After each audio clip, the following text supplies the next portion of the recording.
সারা দেশে কোটা বিরোধী আন্দোলনে শিক্ষার্থীদের উপর হামলা ও মামলা প্রত্যাহারের দাবিতে রাজধানী ঢাকা সহ সারা দেশের বিভিন্ন জেলায় বিক্ষোভ মিছিল ও সংহতি সমাবেশ করেছে শিক্ষার্থীরা।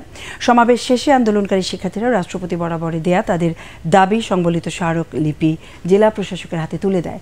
আমাদের প্রতিনিধিদের পাঠানো তথ্যচিত্রে আরও জানাচ্ছেন আশিকুর রহমান। জাহাঙ্গীরনগর বিশ্ববিদ্যালয়ে বৈষম্য বিরোধী ছাত্র আন্দোলনের ব্যানারে কেন্দ্রীয় লাইব্রেরির সামনে থেকে বিক্ষোভ মিছিল বের হয়ে ক্যাম্পাসের বিভিন্ন সড়ক প্রদক্ষিণ করে ঢাকা আরিচা মহাসড়কের ডেইরি গেট দিয়ে শেষ হয়। পরে সেখানে সংহতি সমাবেশ পালন করেন তারা।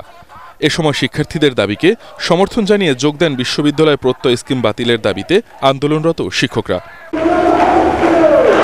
কোটা সংস্কারের দাবিতে দুপুরে চট্টগ্রাম অতিরিক্ত জেলা প্রশাসকের কাছে রাষ্ট্রপতি বরাবর স্মারকলিপি জমা দিয়েছেন আন্দোলনরত শিক্ষার্থীরা।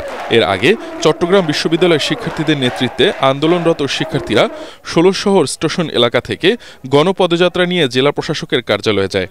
আমাদের যে এক দফা দাবি, সেই এক দফা দাবি যতদিন পর্যন্ত মেনে নেওয়া না হচ্ছে ততদিন পর্যন্ত আমরা রাজপথে আছি, আমরা রাজপথে থাকবো। মৌখিকভাবে কোনো কিছু আমাদের সাথে কথা হয়নি, আমাদের লিখিতভাবে একটি স্মারকলিপি এখানে জমা দেওয়া হয়েছে, এটি আমরা মহামান্য রাষ্ট্রপতি বরাবর পাঠিয়ে দেব।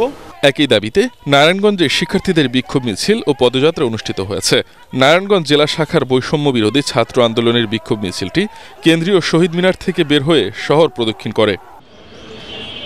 খুলনায় জাতীয় বিশ্ববিদ্যালয়ের অধীনে থাকা কলেজগুলোর আন্দোলনরত শিক্ষার্থীরা শহীদ হাদিস পার্কে মানববন্ধন করে। পরে মিছিল নিয়ে খুলনা জেলা প্রশাসকের কাছে দাবি সংবলিত স্মারকলিপি দেয় শিক্ষার্থীরা। রাজশাহী বিশ্ববিদ্যালয়ের আন্দোলনরত শিক্ষার্থীরা ক্যাম্পাস থেকে পদযাত্রা নিয়ে জেলা প্রশাসকের কাছে গিয়ে দাবি সংবলিত স্মারকলিপি দেয়। রংপুরে বেগম রোকেয়া বিশ্ববিদ্যালয়ের শিক্ষার্থীরা বিশ্ববিদ্যালয়ের ১ নম্বর গেট থেকে পদযাত্রা শুরু করে পার্কের মোড় প্রদক্ষিণ করে। পরে নগরীর মডার্ন মোড়ের বটতলায় সমবেত হয়ে স্মারকলিপি পাঠ শেষে রংপুর জেলা প্রশাসকের হাতে তা প্রদান করেন। এছাড়া বরিশাল, কুমিল্লা, সুনামগঞ্জ, ঝিনাইদহ, নাটোর সহ দেশের বিভিন্ন জেলায় কোটা বিরোধী আন্দোলনে শিক্ষার্থীদের উপর হামলা ও মামলা প্রত্যাহারের দাবিতে বিক্ষোভ মিছিল ও সংহতি সমাবেশ পালন করেছে শিক্ষার্থীরা।